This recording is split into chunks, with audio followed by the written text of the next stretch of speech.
Narrabri's Kaputar Motors is a landmark car dealership in northwest New South Wales.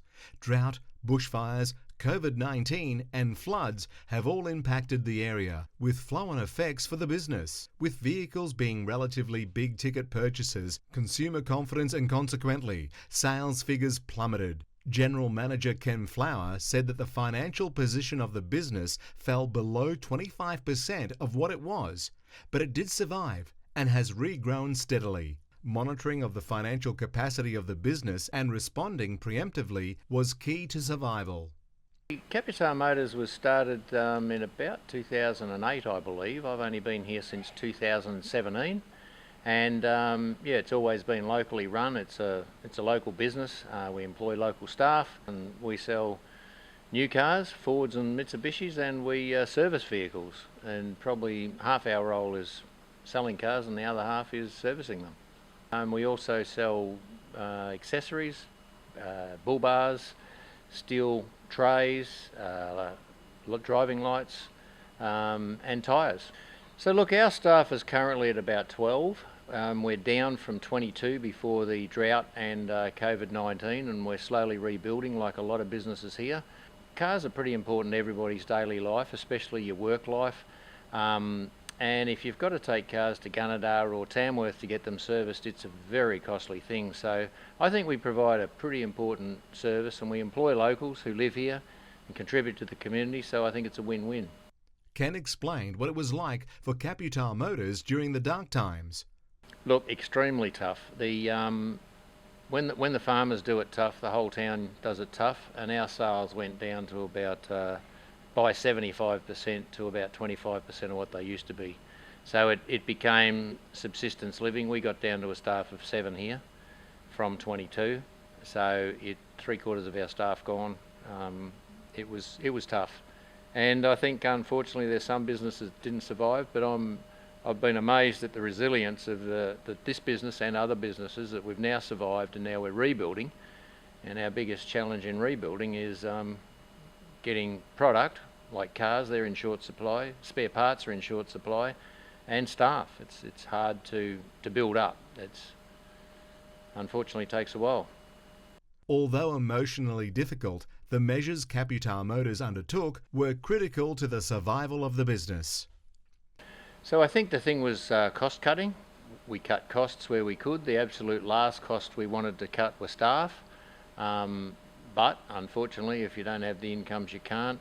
And cash donations, like a lot of businesses. We were in negative cash flow for 3 tax years in a row, as were many of our customers who are rural, land-based agricultural people.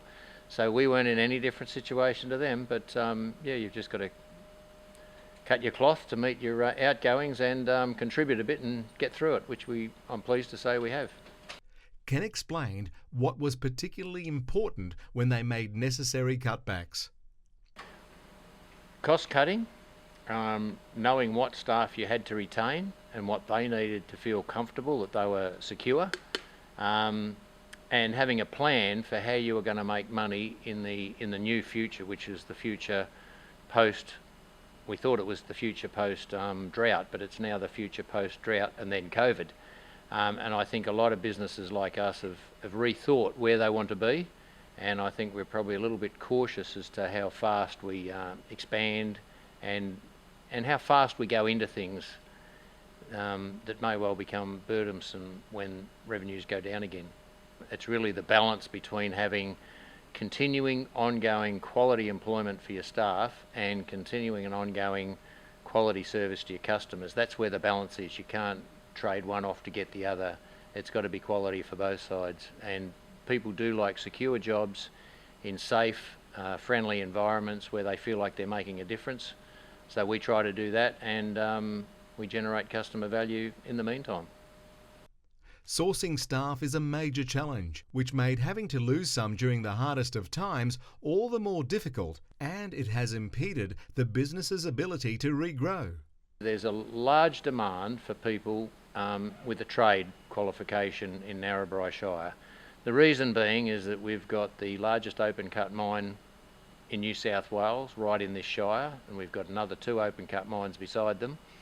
So mining is now the single biggest employer, and before the mining came it was definitely agriculture, and that requires labour, and so they're offering good paid jobs, they're a good employer, and we've got to compete with that. So it's been difficult having such a big demand on local employment, and not only is it hard to get staff, if you do get staff you can't get houses for them. So it's been an ongoing challenge, but all I can say is it's nice that salaries and conditions are being driven up by economic conditions rather than people going out and marching and striking.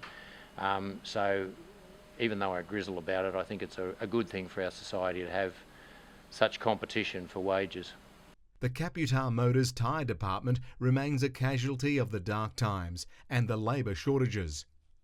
So our tyre shop was up and running and active, and we just had to shut down that whole department. Well, we've closed it down. We still do tyres, but the idea is as I get staff available, it will reopen. And well, it's reopened now. We sell tyres, but we're certainly not advertising and trying to build the business up because we just don't have the staff for it at the minute. Ken Flower's advice for other regional businesses struggling through dark times. So look, I think the key thing is know what your business is and know your cash flow, and not wait to the year end when your accountant tells you whether you've done well or not. You've got to know each week and each month how you're tracking.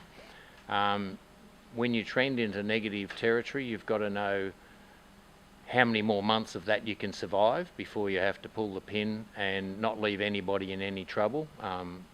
By that I mean every employee gets paid out their dues and no one gets left unpaid. So you've got to know your cash burn, you've got to know your resources, and that makes you feel secure to go on to a point. And the other thing is just create value for money. Just realise that after it's gone, if you do survive, if the drought was still here, we wouldn't be here. We didn't have the amount of money to survive till now, but we did have enough money just to get through to where it got better. So yeah, know your cash flows, know your staff, and then know what you want to do to rebuild it, and keep the core staff just like you keep your core buildings and equipment. This is a Bushfire Community Recovery and Resilience Fund project, funded through the Joint Commonwealth State Disaster Recovery Funding Arrangements.